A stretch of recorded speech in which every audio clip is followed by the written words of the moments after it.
Sanibonani bafethu, ake nginibelele phinde futhi nginamukele kwi-channel ehamba phambili ye-radio Inkezo. Mina lami igama ngiveza kuNtuthuko yakho Malubathi ila sibona Magumede. Mhlawumbe bakuthi usemusha ngizophinde ngicela wenze sure ukuthi uyasubscribe, ungakhohlwa ukukhomenta nokulike nokushare, okuyikhona okukhulu kunakho konke. Iy'ngane zakwethu oluhamba phambili, odadewabo bomculo ongasekho uZahara badayisa izindondo zakuLumka noBandezwa Mtukana.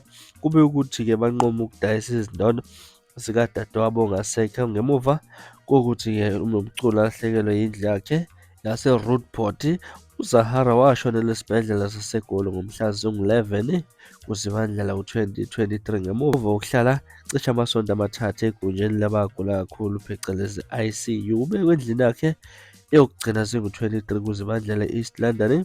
Ifenisha yasendlini kaZahara idayiswe yonke, kodwa-ke akuzona konke kuphela izinto zidayiswayo.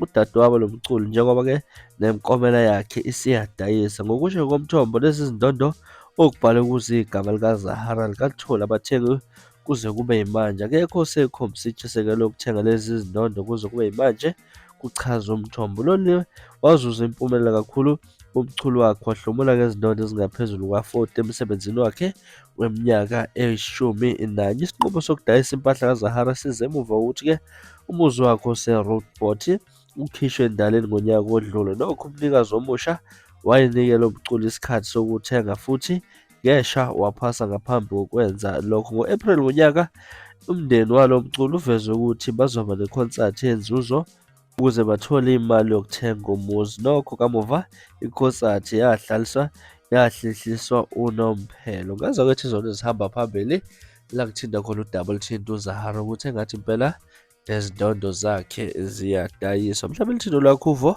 asihlale no-comment section ngizwe lwakho uvo ngalolu daba. From ila sibona iy'nkazi-ke sengiphumayo nje la, khona ngiyathembisa ukuthi ngiyabuya futhi nezinye izindaba ezilandelayo kwividiyo elandelayo. Kwakho kusubscribe neziphathe kahle, unibe nosuku olumnandi. Thanda kakhulu.